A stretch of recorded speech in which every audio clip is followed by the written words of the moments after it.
total of 30,000 hidden camera photos over the previous 2 years. With That only 2 school members is of staff having the assassinated, bro. administrative power to That school is activate gonna be the shutdown, the assassinated. buck would- What's up, YouTube? In today's video, we are gonna be checking out horrors found on school laptops. Honestly, how do you even get horrors on school laptops? Because is it like, I don't know if it's right for your guys' school, but for my school, it's like everything is like blocked. Like actually everything. People have gone on everything. You ever wonder how there's like so much of these sites? And can somebody tell me in the comments how Cool Math Games is still not blocked? Like, is there like something? Is it like, so no, because people almost said like, okay, it's because the name, like it makes it thinks it's math. Well, the teachers know it's not math, so is it like something in the like website that makes it unblockable or something? But I don't know. But we're gonna check out this video. But before I hop into it, make sure to like and subscribe button, turn post notifications on for more videos like this. And let's hop in this video. Hope you guys enjoy it. That's loud.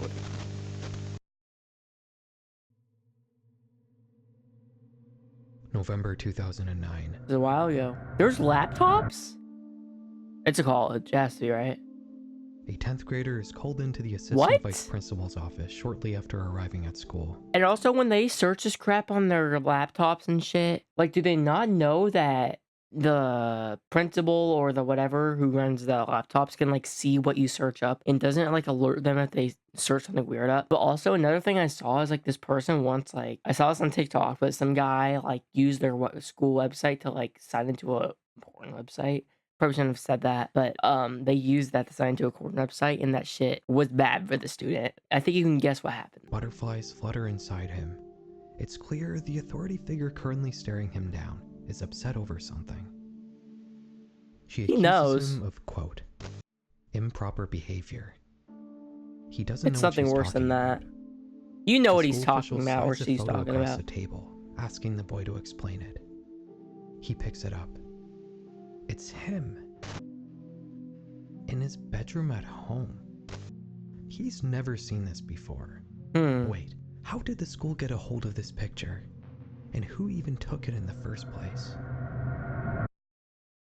This single interaction would result in a snowballing series of horrifying discoveries about the... So, did somebody, like, hack into the school laptop, and then, like, they take pictures of him while he was doing schoolwork or some shit? Because, like, if he didn't know about it, how would... He had to know about it, or he didn't... Or, yeah, he had to know about it, right? It's either that or somebody hacked into the laptop. There's no other one, right? nature of this school district's student laptop program. The first case of its kind, but unfortunately, not the last. Let's not get ahead of ourselves, though. To understand this case, we need to learn about where it Because takes place. this isn't hard. It's story easy to starts hack into these 12 school miles outside laptops downtown and see those Philadelphia, webcams. in the sleepy suburb of Lower Merion. Home to just over 63,000 residents, Lower Merion's urban landscape looks much like the sorts of neighborhoods you would see in a Hollywood movie, with everything from grand Tudor and colonial revivals to menacingly large McMansions dotting the winding tree-lined residential streets. It all gives an air of money, and indeed, the people who call Lower Merion home seem to have a lot of it. In 2007, the average family income for the area was $148,000. Damn. Just under 3 times the national average of the United States. That hurts, but it's like itchy. It's no surprise then that in the only Western country where public schooling is mostly funded on a local level, that schools in an area like Lower Merion are exceptionally well provided for, with as much as $32,000 being spent per student per year in the district. In 2009, some of that money was into a new program. That's more than college tuition. Laptops that students could use to complete their work in a more real-world professional way, and to just they can't be learning that much experience overall. This was something of a trend in the late 2000s, and if you're the same age as me, you'll no doubt remember. They better get into an Ivy League school if they're doing paying $30,000 a year. Slowly being exchanged for carts containing racks of laptops that teachers could just wheel out for their students whenever they needed them. You know they did this with iPads. Mostly consist of chunky Toshiba laptops that were somehow slower than they looked, and you could only really use them during class when the teacher would hand one to you, with the only exception like take it home, check one out of the library to use during study hall or something. This was certainly not how it worked in Lower Merion. No, these students weren't using Toshibas; they were using MacBooks. Oh my! It wasn't just an in-school replacement for a computer lab. These MacBooks were distributed to students under a one-to-one I mean, hey, it's program, only 30K. meaning each and every You gotta student give me would that have a MacBook. single laptop that would be theirs full-time, even bringing them home with them after school. The sad part, honestly, is even the laptops they got, that was when I was born, 2009, when they were getting better laptops 17 years ago, and then they're still getting better laptops than we are now getting the stupid. The Chromebooks aren't bad, but like when you're getting MacBooks back 17 years ago, I think you can upgrade a little bit. I'm sure many of you watching who are still attending school past 2015 likely remember receiving a Chromebook that you could use at home under a similar one-to-one program. Yep. But this wasn't nearly as common of a thing in the late 2000s. The Lower Merion School District was truly ahead of the curve with this. Being Oh yeah, the trailblazers they were, the school district didn't they're in really so have much any money. set precedents to follow when it came to MacBooks are like policing the use and misuse of these school devices. $500 probably at that You time. can keep an eye on what Probably not somebody that is much, like doing with school 400. property in school, but how are you supposed to do that once they're at home? The Lower Merion School District is one of the most well-funded public school programs in the country, but MacBooks are expensive no matter where you live in the world, and school officials weren't just about to leave them to the mercy of their teenage owners. To potentially mitigate the issue of liability, why does that matter? They're paying you so much money to go there. Lifecycle management software. I'm like, that's In not plain English, worrying IT that bad. administrators can use this kind of software to manage many different computers at the same time, automatically installing software and copying. Dude, like one of the not owners, but like one of the people that run that shit, like these IT management look at solutions students while they were doing stuff. Features, some of them amounting to purposeful spyware that logs what users are doing. Yeah, it's slightly illegal. It's gotta be illegal though, right? Had a feature you can spy on people. Which was designed to help recover lost or stolen computers. When activated, Theft Track could capture 3 things automatically at set time intervals: the device's IP address, a screenshot of the desktop, and a photo taken with the laptop's built-in webcam.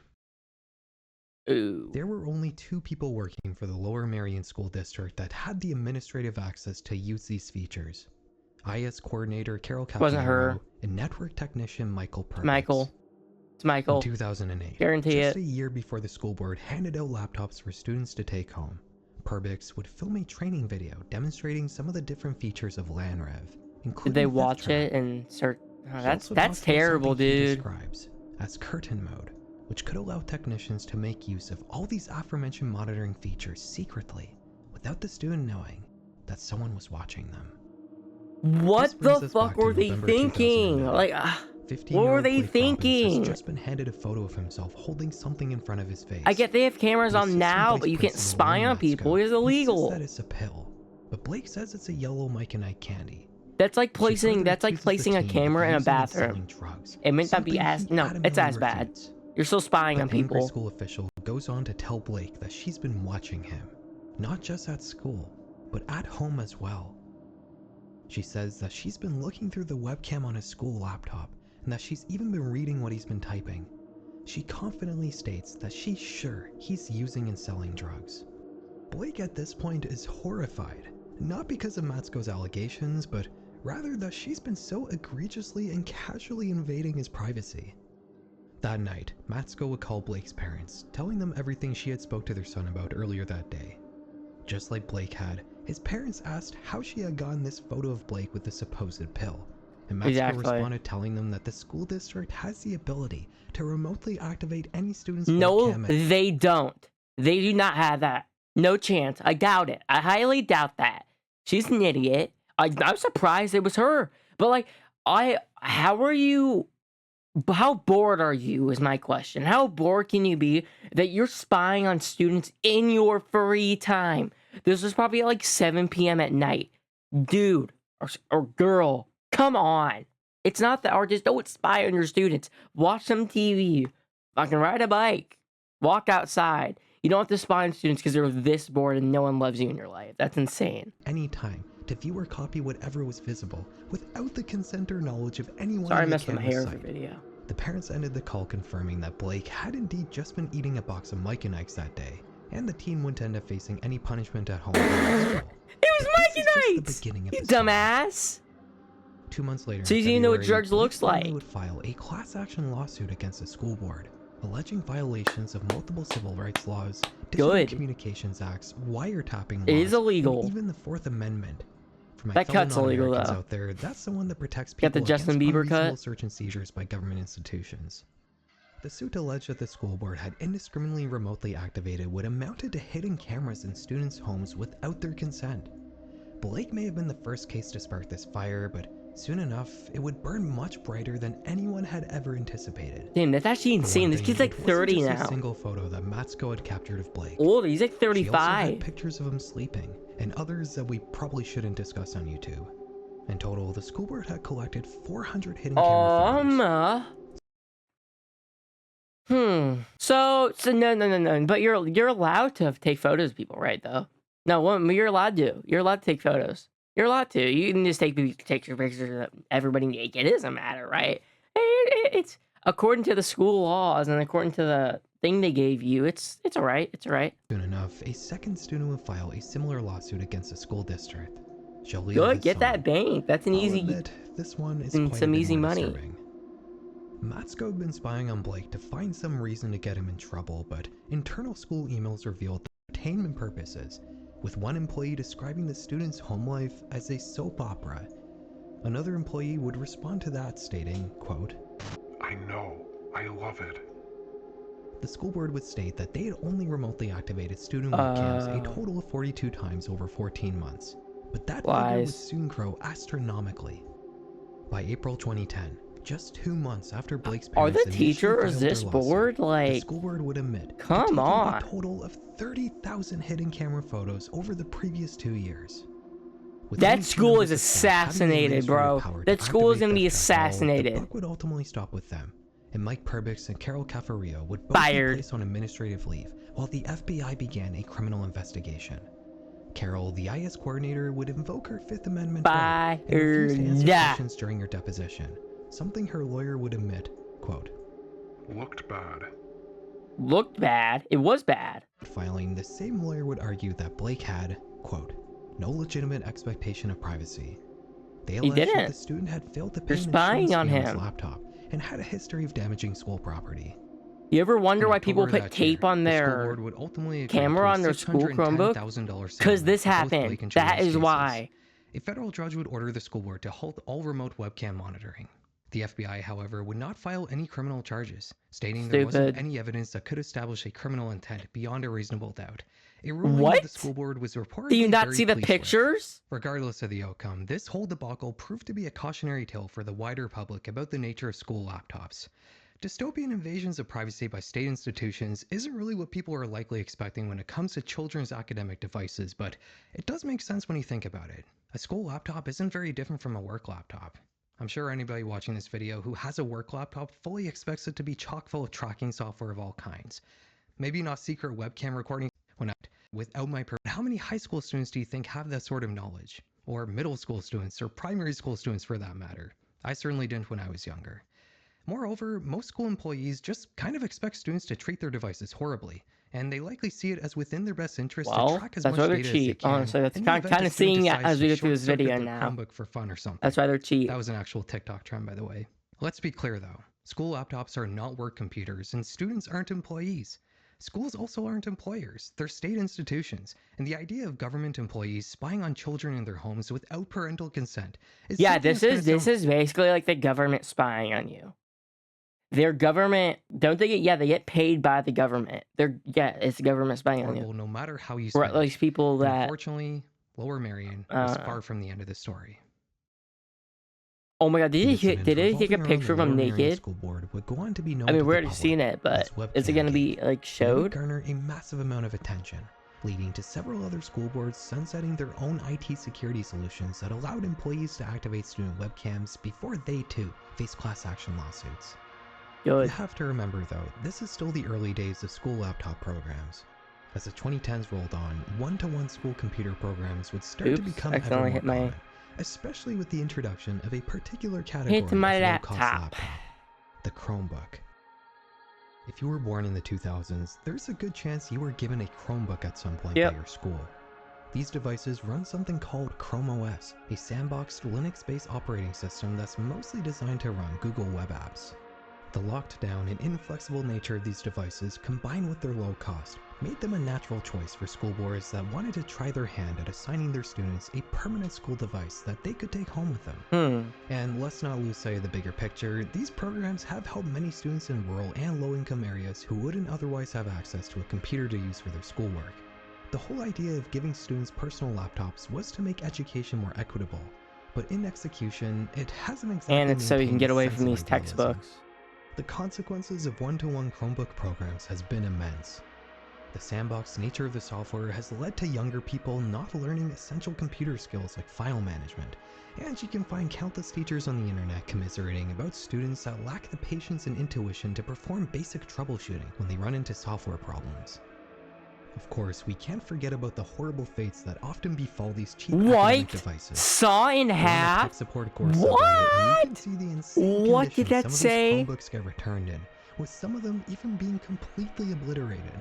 Good Look, God. everybody knows that students treat Chromebooks badly. Did he light it What I on don't see talked about fire? nearly as much Jeez. is the amount of surveillance schools have on these devices, and the students who use them. Webcam monitoring may have become a taboo, but schools definitely didn't stop finding other ways to surveil what students were doing on their laptops and Chromebooks. There's an entire sector of school safety companies that school boards contract to scan student devices for any sort of alarming communications, supposedly in the name of helping at-risk kids. Gaggle is one of these companies. They started off by selling a service that can scan students' emails and documents for certain keywords related to bullying and drugs. But as the years rolled by, and especially as AI found its way into every tech product, Gaggle too would make use of this new technology to supercharge their surveillance. By the mid-2020s, they were keeping tabs on almost 6 million students across 1,500 school districts, using Every techniques that time. would fit Fridge only perfectly says to in the go world off every of video. 1984. Basically, every piece of text that pops up on the screen of a student's Chromebook gets scanned for flagged keywords, and an AI system will perform a sentiment analysis to flag any phrases that but we can't communicate use flagged AI. ideas or information. Again, this is all done in the name of student safety. Everything gets logged in real time without the student's knowledge. The software even incorporates ODR to copy text from images and videos that appear on the screen. There is no getting around the surveillance. If anything gets flagged by the AI, it then gets passed off to a human employee for review, who are supposed to assess the context of these reports and toss out false positives, such as raunchy song lyrics and passages from literature. But I hope you guys enjoyed this video. That was insane, dude. Oh my lord. Taking pictures of your students, 30,000 pictures, and I'm pretty sure this video is trying to say there were some naked pictures too. But hope you guys enjoyed this video. Hit that like and subscribe button and turn post notifications on for more videos like this. Click one of the 2 videos up here to see more of my content, and I'll see all of you guys in the next one. Hope you enjoyed this vid.